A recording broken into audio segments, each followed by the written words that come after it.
morning and welcome to Cover 2 Cook. We're on episode 31. We're going to recap the NFL Sunday of Week 8, and then we're going to talk about the rest of the NFL and our betting results. We'll also talk about what's coming up on Thursday Night Football, Friday Night College Football, and then might be some conversation about what might be coming up with Cover 2 coming up this weekend. But before I get too far, let me bring on my co-host, Mr. Tim Cook. How you doing today? I'm doing good. We had some very interesting games on Sunday. It went down to the end. One went really down to the end. And we had some controversy of what's going on with some of these players in the NFL right now.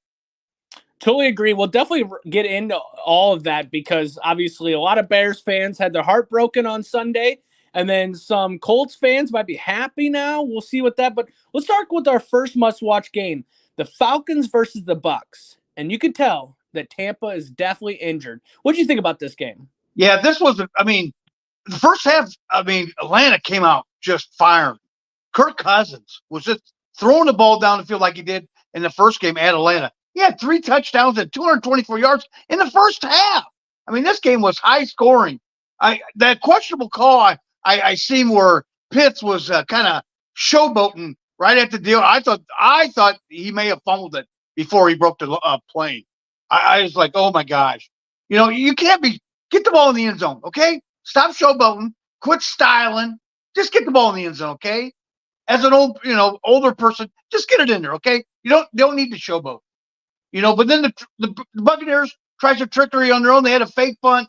The Falcons, they weren't buying it. They snuffed it out, and then they had the Algier fumble in the third quarter, which almost cost Atlanta the game. Because then they went right down and scored. Kumu missed that field goal at the end with about a minute to go. I'm like, uh-oh.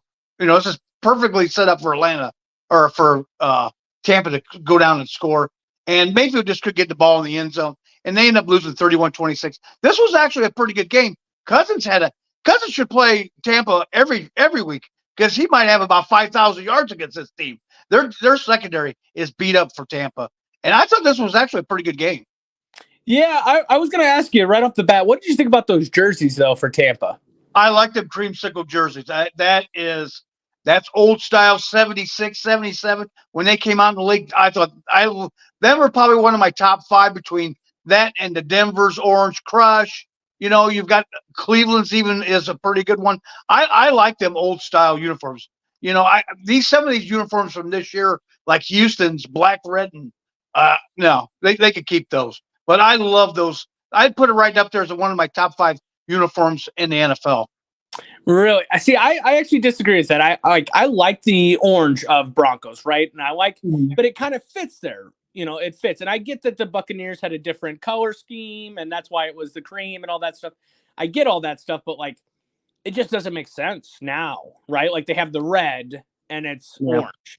And I don't really like how it's too bright of an orange, I think, or not too bright, but maybe it's like the opposite, too pale of an orange. It just, when I saw them come out in those jerseys, I'm like, I get it. If you're a Tampa Bay fan, you might like it, but those are ugly as shit. I would never see a jersey like that. I would put them right up there with the they're not no longer the San Diego Chargers, but the Los Angeles Chargers Baby Blues. I'd put them right there. I'd put them as the top 5. It just brings back the nostalgia of when I grew up and watching football at that time. Yeah, I mean, and they have the Buccaneer hat. I mean, on the side of their helmet, they have the Buccaneer on there. I think that's cool as shit.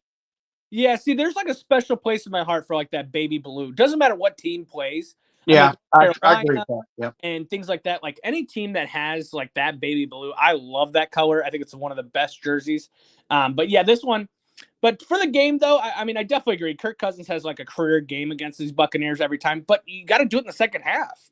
You guys only scored 7 points in the second half in this game, and it was you're leaving Tampa Bay an opening. No, close it. And this is what lost Falcons games in the earlier of the year, right? When they would leave an opening for a team to come back and win, it was close the door, end it, stop doing this. You could just tell too. Baker Mayfield had a couple interceptions in this game. And he just misses his wideouts. It's a hard life without a Mike Evans, without a Chris Godwin in there. Cade Opton definitely stepped up, which I know you said on the last podcast he's going to have to step up in this game. But I always think of the NFC South as like NASCAR.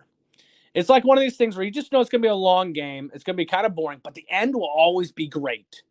And with this game, it started out the opposite. The start was like bang, bang, bang, and I'm like, okay, so some of this might be a great game. And then it just like, I feel like the second half, the way it started, just load off, and it was like, oh, okay, so we're not going to do anything. But then you had this thriller at the end where, I mean, it seemed like Tampa Bay was going to come.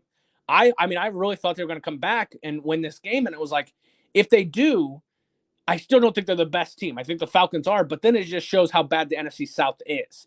Where now, with the Falcons winning, it opens the door of, okay, well, maybe the Falcons can give a run this year. Maybe they can make a little mark in the playoffs. I don't know with how good the NFC is, but it was still a good game. It sucks. And Kyle Pitts did have a huge game. It was tight end day. So you're going to hear about a lot of tight ends from a lot of these games we talk about have huge games, but I do agree. And I just have a clip in my head, and I can't remember if it was, I think it was like Utah versus Oregon. It was a college football game where everyone's celebrating because they thought Utah scored a touchdown. Here, Oregon returns it back for a touchdown because he dropped the ball before he got to the goal line. And I thought that play was close. I mean, that was really close. That tip of the ball hit the plane, but I thought that was really close. I'm thinking, wow, if that comes back to bite him in the ass, shame on him. Well, and I don't understand it. I don't know why they do this. Like, I mean, I get it. Like, you're slowing down a little bit, but like, just run through the line. Run through the line. Yep. Because it's not like you get like a quick time clock or whatever, play clock after you score a touchdown. Like, they have to review it anyways. So like, even though it's maybe a guaranteed touchdown, they review it. There's a little bit of time after that. You can showboat all you want after it. Just get into the end zone. And I definitely think that this would have been a moment where the Atlanta Falcons would have been like, okay, well, Kyle Pitts has never achieved what we thought he was going to be. And he's doing this shit. He's gone. Yeah. But he scores a touchdown. Everyone's like, hey. And then Antonio Winfield almost got the ball. The ball went in the back of the end zone, but he almost got it. I mean, that guy was hustling.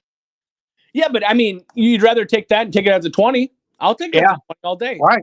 Because then you don't give up 7. It was a good game all overall, but I definitely think that the Falcons and Bucs it's an NFC South showdown, and it's one of these games where you're just like, it's kind of boring, but it's like, I don't know. Kirk Cousins always has a great game. Bijan Robinson definitely got more involved in this game. We knew that they had to get him more involved, but it's almost like their 1-2 punch is like, one is more of an agile, and then the 2 is Algier with that hard running, and it's like, but Brian Robinson can run the ball pretty hard too. So why not pound the rock with Bijan? Yeah, and then Algier fumble, I thought for sure it was like, here they come, but they just didn't take advantage of it. Yeah, well, and I think if he had his wide receivers, it might have been a different story. This game would have been right.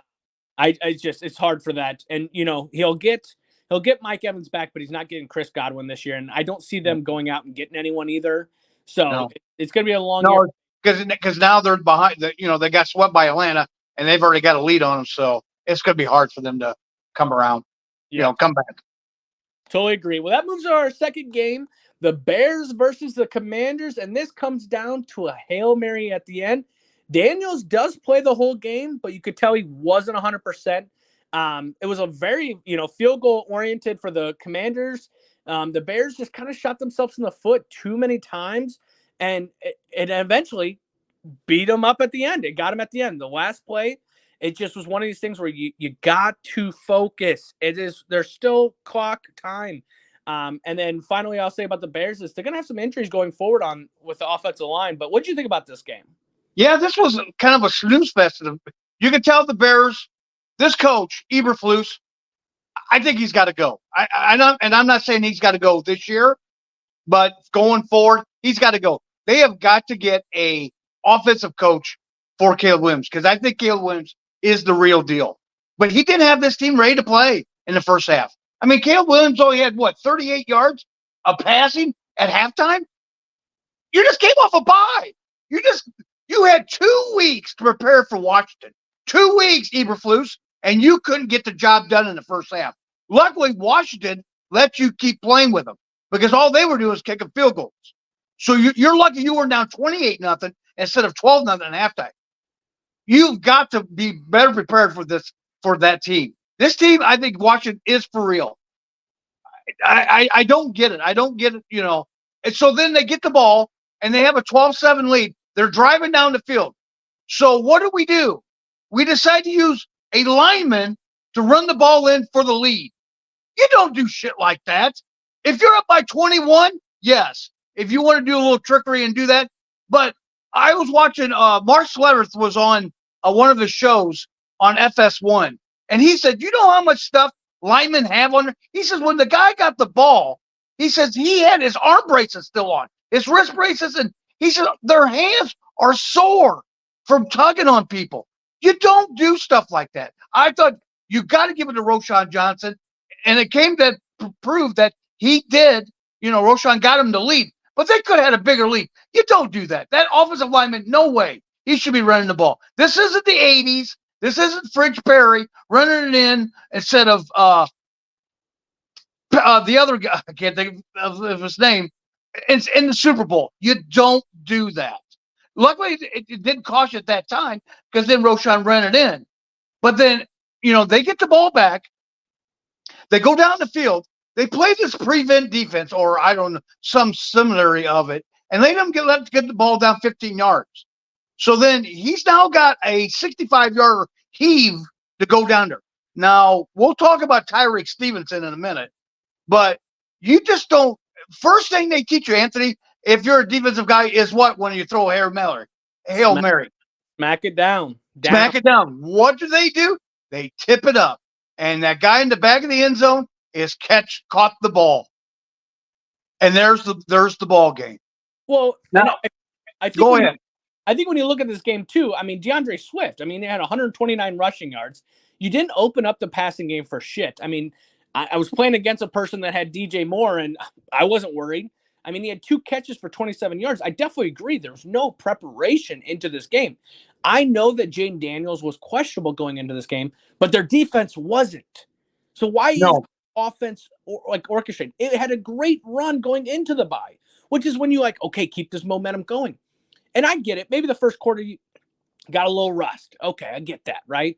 But the second half, yes, you get a couple touchdowns in there that help you out, but you got to get it going. You got to be motivated to get going. And you can tell that Caleb Williams is a competitor. Even after the Hail Mary, and there's video of him, they're talking about him slamming stuff, and he's like, he doesn't want to lose. So give him the weapons, which you have out in the market, but now give him the strategy to win these games. I just, if the Commanders score touchdowns instead of kick field goals, this is not a game we talk about at all. No, not even close. Your defense will keep you in games. Your offense will lose you games if you can't score the ball. It just has to be better. When I saw the offensive line run, I literally was like, that's the Detroit Lions. You're trying to be too much like the Detroit Lions. Stop. You're not that team. You don't got that swagger. You don't have that tenacity, and you don't have the players like them. Those players play for that coach. I don't feel like the Bears play for their coach. I just don't. It was, and I honestly, Jane Daniels looked, not 100%, but did what he needed to do. That deep ball to Terry McLaurin, which was hilarious because I think it was Tony Romo on the call. And Tony Romo was like, oh, you could definitely tell that he's lost some accuracy. And then he throws a 50-yard bomb, and he's like, I told you, he's right there with it. And literally. and who got burned on that? Tyreek Stevenson. I'm telling you right now. Let's talk about it. Let's talk about the Hail Mary, because obviously that's what everyone wants to talk about. And the media, the video that went around where you could obviously tell that before the snap happened, he's celebrating, or he's showing off and taunting the crowd and stuff like that. Another thing when you want to talk about this Hail Mary is Jane Daniels rolled around for 13 seconds before he threw the ball. Okay. Yeah. Get to him. I a lot of people are talking about this now. Why rush only 3? Rush 5. Get after him. I understand you're losing up a player in the back end, but get after him. Sack him before it. Did you not just see what happened with Detroit versus the Vikings last Sunday? They had that one chance of Hail Mary, and guess what happened? He got sacked before he could even throw it. Game's over. So when he throws the ball up there, there was a lot of conversations, whether it was off of this Stevenson's hands or it was Zach Ertz's hand that hit it up. But it goes up in the air. That means shit. That is shit. Oh, shit. If you're the defense, you're like, oh, my God, what do we do now? Because once it's up in the air, now it's anyone's ball, lands right into his hands. Classic way to end the 3 o'clock games. But what do you think about that? and then they said that this Stevenson kid was taunting the crowd the play before when they got down 15 yards. It's like, what, and they say that he does this every time in practice. You've got to send him down. I'm telling you right now, he's got to be a healthy scratch this week. You've got to make a point to this team that we don't tolerate this kind of bullshit. You have got to set him down. Okay, maybe not a full game, but at least a first half, if not the whole game. You have got to send a message to every player on that team that says, we don't tolerate this kind of bullshit. You've got to. Yeah. Or, I don't, and you know what? As an old person that watches it, you know what I've done? I've talked to my a couple of friends. I'd give them you know what? You're not even coming back on the flight back. Give them a bus ticket. Start thinking about what the hell you did. Now, don't get me wrong. He did come back on. He didn't meet with the media. All right, whatever. But he did get on X, or X, formerly Twitter, and did apologize. I think, the next day. You can't do stuff like that and expect. And then the play's going on, and then he goes, "Oh shit, I've got to go defend this." The guy that caught the ball. What are you doing? Yeah, I mean, unfortunately, it's not one of these things where I would bench him. He's still a great player. Yes, he is a great player, but you've got to send a message somewhere. Oh, I mean, his ass would be running. His ass would be running all week. I can tell you that right now. But it's different. It's different because we're talking about high school football experience, college football experience, right? Wow. You're not talking about NFL, where these guys are grown-ass men that get paid millions of dollars, which I'm not, and, I'm not a Bears expert, but isn't this the one that sat out and said that he needed to get paid because he's the best DB? No, that was Jalen Johnson. Okay, yeah. I thought the same thing too. Okay. But then it wasn't. It was Jalen Johnson. Yeah, because Jalen Johnson, they're talking about Pro Bowl this year, right, great. Right. But I just think this is where, when we've looked at the Alabama team and college football, and we talk about just discipline. I mean, like we talked about the Jets, and Aaron Rodgers has been on podcast, and Pat McAfee said that we need to start holding each other accountable. That's what I feel like with the Bears. I just feel like the offensive line's been shit early in the year. Nobody's holding them accountable. Nobody's trying to correct it. Nobody's trying to take the initiative to say this needs to be fixed. Now your defense plays great all game. I mean, you look at the field goals, and then you let off the foot, or you let off the pedal 1 second, and this game happens. You just have to hold each other accountable. I mean, I understand you make mistakes, but when are we all going to realize that everything is public? So if you're going to do some taunting, you better back it up, because yes, exactly, stain on your career for the rest of your career. You know what? There was players back in the 80s and 90s. Let's say Deion Sanders. He was cocky, but he backed it up. Yeah, he might have been out there showboating, but he still backed it up. Totally this kid agree. Did not. This kid did not Sunday. Yeah, totally agree. Well, that moves us to another good game as well. The Colts versus the Texans. What do you think about this game? I thought this was pretty good. The Colts come out swinging. They had a 10-0 lead with Richard hooking up with Josh Downs down. It was a sweet dime for a 69-yard touchdown. But the Texans came right back with Mixon. He had a touchdown. Right before that, I thought that the game kind of turned when Richard threw that interception right at the end, right with less than 2 minutes ago, and Mixon and Texas took advantage of it, and they scored that touchdown. To Tank Dell, and made it 17-10 at half. Fairbairn early in the second half, they weren't doing too much. Made it 20-10.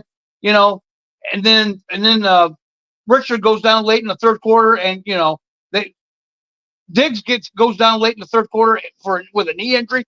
That's going to be a key going forward, because now you've got Diggs out and Nico Collins. Nico Collins is not going to come back until after the bye They have a bye next week. So now they're down 2 wide receivers, and they've got to go to the Jets on Thursday night, which we'll talk about that. They're a hot garbage mess too.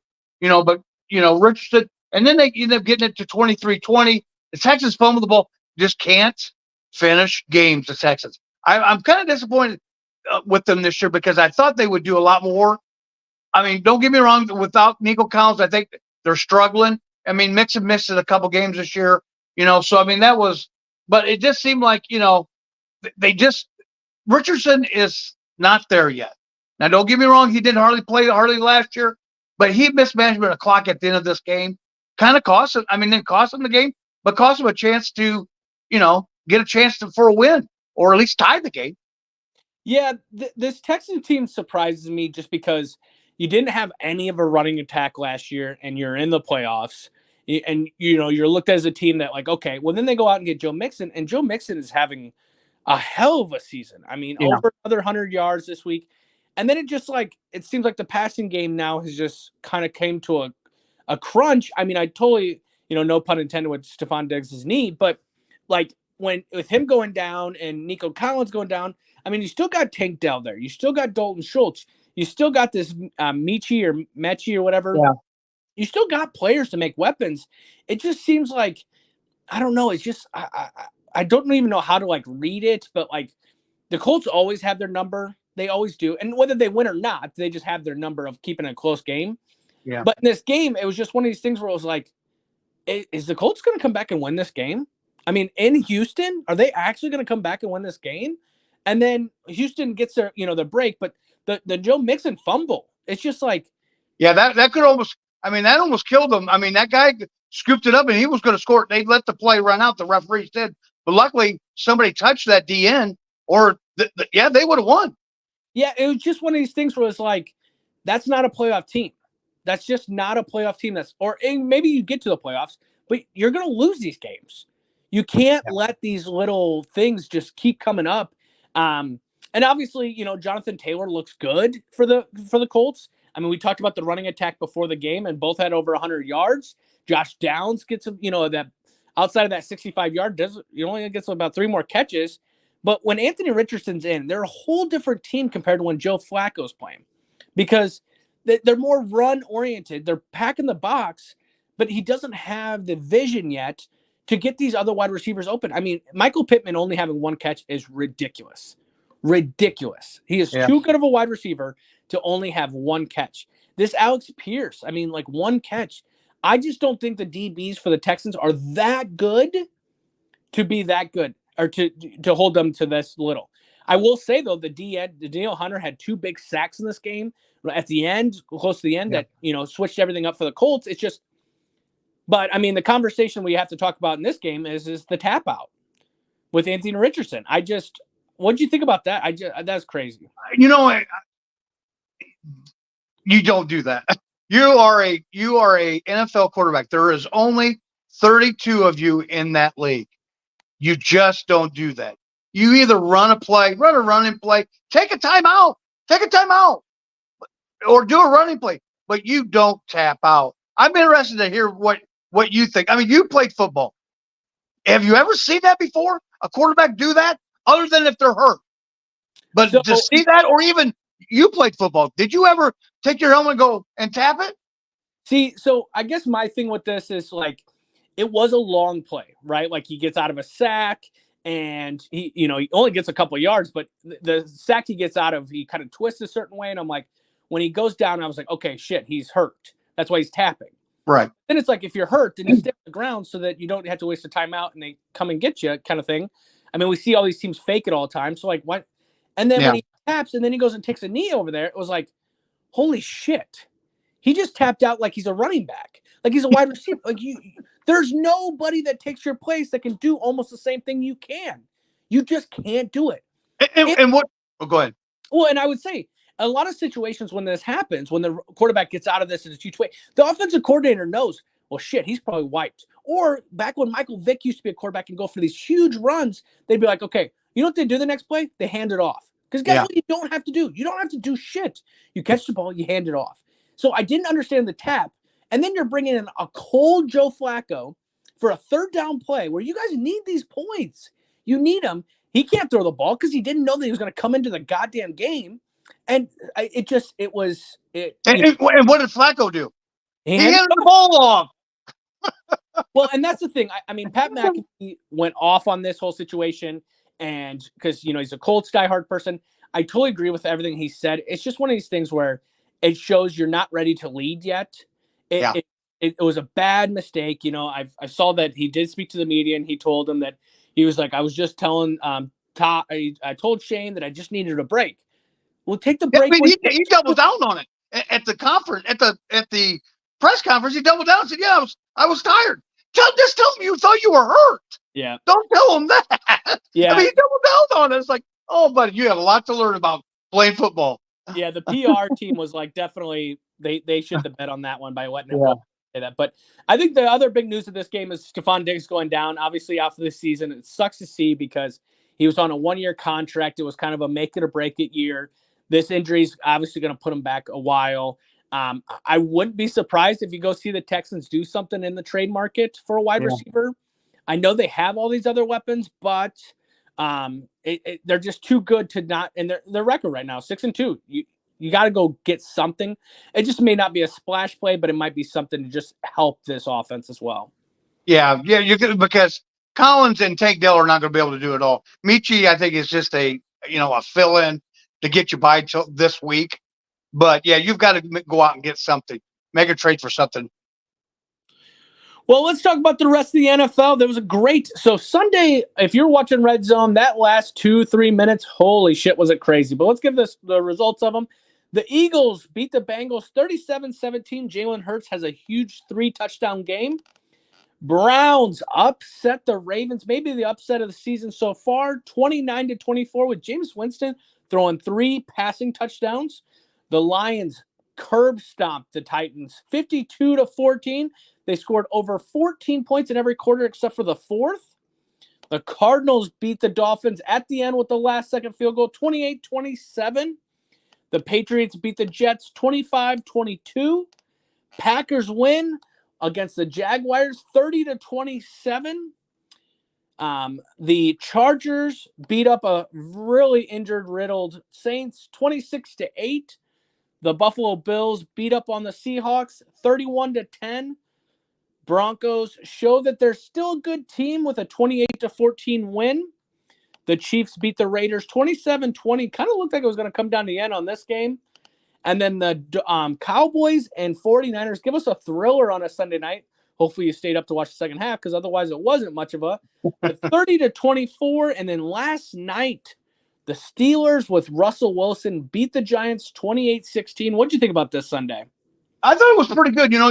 Like you said, Arizona on the walk-off field goal. Patriots 2-6. Guess who else has got the same record? The Jets 2-6. The New York media is already saying it's over. Start getting rid of all the pieces. This has been one of the biggest colossal in sports history. I don't know if you go that far, but this was a pretty much Super Bowl or bust for the Jets, and they're not going to do anything. Jordan Love went down with a groin injury that they think that it was premeditated by the lineman for the Jaguars. I don't know. I mean, he walked by and hit him in the he hit tried to knock him down. I think the groin was already hurt before he did that. I don't think that was anything. You had the main kid from New England. He went down for a concussion. They don't know if he'll be able to play next week. Calvin Ridley had 100 yards in the first quarter. Of course, he didn't do much after that. That team didn't do much after that. The Lions had 35 points in the first half. You had the Cleveland upset, and, another thing, the Trayvon Diggs situation in Dallas. Now, this reporter apparently tweeted out that he was kind of sandbagging a little bit on a play down the field against, I think it was Purdy against Kittle, and he was sandbagging, kind of running with them. So this reporter mentioned it on Twitter, formerly X, formerly Twitter, and the Trayvon Diggs didn't even get his pads off or his uniform off, and he started going after the reporter and saying, "How could you say that?" And he says, "Well, if you want to talk about it, we can talk about it." And he says, "Well, I'll talk about it. Talk about these nuts." And I was like, "Oh my!" It's but these players nowadays are so shallow that you can't even get your uniform off. For one, how did you know that you were even mentioned in it, other than if you had your phone on the sideline, or if not on you when you heard about it, because maybe somebody said something to you. But not to even get your uniform off and go after a reporter, it just shows right there from the top down that it is nothing but a clown show in Dallas. From the top down, from Jerry Jones all the way down to the players, it is nothing but a clown show, and that's what he likes. And guess what? You'll never win a Super Bowl like acting like that. Yeah, I mean, I actually am going to go in the opposite of this way. I can only imagine what it's like being a player in today's world. Jerry Rice didn't have to speak to social media. Randy Moss didn't have to speak to social media. Like, I mean, there's these players that their life. I mean, anytime you pick up this thing that we hold in our pocket, it's got you all over it. And I kind of see where Diggs is in this situation because this reporter wants him to kind of react to something. So then he's the he's the head of it, and it makes his life look better. But I mean, it's just one of these things where it's like, also at the same time, why are you worried about it? Yeah. Like, why, like, there's so many problems in Dallas right now. And do not get me wrong, you had a great couple years and you kind of ran your mouth off after your first year, and then you had an injury. And then now you're having this season where guys are not having a great year. It's not going your way. But your brother did the same shit in Buffalo, and look where his ass is at now. I don't understand going after the reporter, but I kind of like, I don't know. It's like one of these where I kind of feel where he's like, I make you your career to the reporter, but then at the same time, you're going to dog me, like, and you're going to make me look bad in my career. Like, this is a two-way street. Have the respect. And I want to say that that's the difference. And I think not the players, but the reporters. Everyone's a reporter. Me and you are analysts technically because we're doing this. Right. We don't know shit. But I mean, I also wouldn't disrespect players. But at the same time, we've said some of these players are, man, he's having a garbage year and stuff like this. If that player would be able to join Cover 2 Cook, he'd be like, you've been talking all this shit. Yeah. And it's now at everyone's fingertips. So yet alone is it something that I can have my opinion. Someone can then also retweet that or repost that or comment and share it. And that's how I think he got it. One of his buddies mentioned it, reposted it on X, and he got wind of it, so damn. I mean, the game was over, and he was going after it. It's like he couldn't get his. He was ready. He was more worried about that than how they did at the game. It seemed like. And that's right there. That's the key, and that's where you said it starts from top to bottom. Jerry Jones gets on this radio station and chews out the people that are running it, and you got it. There's just no discipline. There's no discipline from the head coach. Is not worried about losing his job because Jerry Jones will keep anyone around as long as it's there. Like it is. It's a shit show in Dallas, and the best part about it is it's going to be a shit show in Dallas for a while because they went out and got it. Or they kept everyone. So it's not like we're going to hear about these players going anywhere else. I thought it was great games on Sunday you had the Sunday night game, like CeeDee Lamb has over 40 fantasy points, and that second half, it was huge for him. It just was like the 49ers with 21 points in the third. I mean, Dallas defense, I know your injury, but gee, they can't stop the run, Anthony. They can't stop the run. They're like I put on our previous podcast, all-purpose yards. They give up 150 all-purpose yards a game. I mean, you got Deebo Samuel, got all them. They just took, and Purdy was leaning on Kittle hard. Yeah. I mean, he let on him hard, so because some of his players are not there. So, I mean, you can't give up on, and they don't have no running attack. It's Dowdell they brought in Dalvin Cook. What do you have? 6 carries for 30 yards? He's fresh. Zeke Elliott, they have no running attack. Yeah. So it's all up to CeeDee Lamb and Dak. And you can't win like that. No, and another game to also talk about this weekend was the Browns beating the Ravens 29-24. Jameis Winston comes in and throws 3 passing touchdowns against a good, I wouldn't say great, but a good Baltimore defense. And you're sitting here thinking, so wait, he was your third string sitting around waiting to be. I will tell you right now, if you're a Browns fan, get ready for the roller coaster called Jameis Winston. Yep. You're going to see a game where he's going to throw 3 touchdowns, and then you're going to see in a couple weeks, or even possibly the next game they play, where he's going to throw 3 interceptions in the first 3 drives. So Yeah. get ready for that. It's going to be the funnest roller coaster you're going to have because you're going to have great plays and you're going to have plays where you're going to be like, put me on the field because I can do it better than him. Well, and came back to bite Baltimore in the ass too with the fourth quarter. They cannot finish in the fourth quarter. You know, we've had 3 games in a row where they've had them down and they've let them right back in. Well, guess what? This team, you let them down and they came right back and they beat you. They beat you, you know. I mean, that last pass that he threw in the end zone wasn't even close. The guy fell down. So that wasn't even close. And I'll say it again because I've said it on all the podcasts, but it just doesn't make sense. You have the running attack that you do.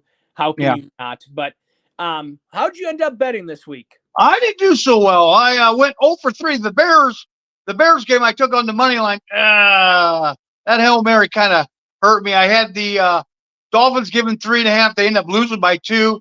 And then I took Dallas getting 4, and they lost by 6. So, yeah, 0 for 3. After that strong college, I did not do so well in the professionals.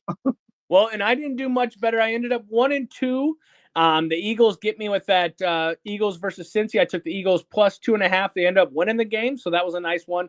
49ers and Cowboys, I had the under in the 47.5. At halftime, I was like, yeah, we got this one. Second half, nope. Both teams decided to score as many points as possibly could, so I lost that one. And then the Colts versus Houston. Houston, I thought they were going to win by the 5. I thought this was going to be a statement game. I should have took everything else on the other side where knowing that this was going to come down to the end. So I ended up 1-2 or 1 out of 3 this weekend, but still not bad. We're still around 50%. You're a little over 50% on the NFL betting, but definitely college football we're a little bit better on. So what's coming up this week? Thursday night football. We have Thursday night football coming up for the NFL. It will be the Texans versus the Jets. Texans are coming off of Stephon Diggs' injury, and then the Jets are just – what are the Jets anymore this year? So this won't be much of a game, but I will say it will be kind of fun to watch just because the facial reactions of Aaron Rodgers of how disappointing this season is just comical. Yeah, most definitely, yeah. And then on Friday night, we have some NFL games. Or I'm sorry, we have college football on Friday nights. On Friday night for this college football, we have I just had it pulled up and I missed. We have Boise State. So you're going to get to see Genty again versus San Diego State. Now, remember, Boise State has 1 loss this year. And you're like, who did they lose to? Oh, yeah, Oregon. And they lost by 3. So keep an eye on this team. I just think if they can win the Mountain West, they're definitely in the playoffs. This Genty is definitely doing it. It's a 23.5 point spread, so I wouldn't touch this with a 10-foot pole, but it'll be a good game to watch on Thursday and Friday night coming up this week. What do you think about the rest of this week for football? Yeah, I think this should be good. You know, we coming up previewing Ohio State and Penn State Saturday 11. It'll be the 11 o'clock game, so that should be a good game. I'm hoping that it becomes a good game. That quarterback Aller is, I don't know if he's playing or not right now. I think he's questionable for Penn State. That's going to hurt them going forward. So, yeah, we'll have a big college football on Saturday to talk about it. But the Tuttle from Michigan is retiring with his concussions and the injury he had, which kind of gives a little distraction going into a week where you're hosting Oregon. If you had a chance to maybe get this game, that was now kind of just being more of a distraction. But did want to give some news about Cover 2 Cook going forward. So this weekend, I am personally moving into a different home. And so there's a lot of moving going in there. So we are hoping to still keep the podcast on Saturday and Sunday, but want to make you aware, just in case there is a day that we do not publish a post or do not do one. We're not forgetting you guys. We're just, unfortunately, a lot of my life is getting taken up with moving right now. So just want to give that out there. But we are hoping to be back on Saturday where we have the big showdown of Ohio State versus Penn State. And we'll give you other must-watch games with our betting results. You're going to want to listen because we're doing really well with our college football betting. But if you do take our advice, please just bet responsibly. But we want to thank everyone. Have a great week, and we'll talk to you on Saturday.